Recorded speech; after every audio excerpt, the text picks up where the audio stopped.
guys, so this is the GTC-200. It is specific for the GR86 Subaru BRZ. It's about 10 inches here and 60 inches in length here. Some pro tips is you want to put PPF or ceramic coating, something to protect this right away from the sun and the elements. You really want to protect your investment. This is a little bit north of $1,000. Really good quality product. APR has been in the industry, in the game for a long time. And it's made specific, like I said. You will be drilling into your trunk. There will be some holes that will come through. You will not see them once you put your cover back on.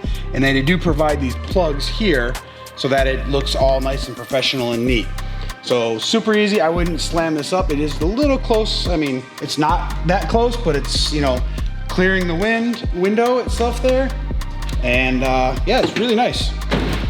So this does have many micro adjustments between here, even loosening up this front here, but you can adjust it multiple degrees up and down depending on your preference. This is just kind of set like a -1 right now or a +1, so it's just micro adjusted a little bit, but you can adjust these as you please. One thing that's always a concern is visibility. This wing is actually tall enough, but not too tall where the visibility is still good through the actual rearview mirror. All right guys, so hope you guys enjoyed this video, and if this is a product for you, check out the link below. Give us a call, we'll get you a great deal.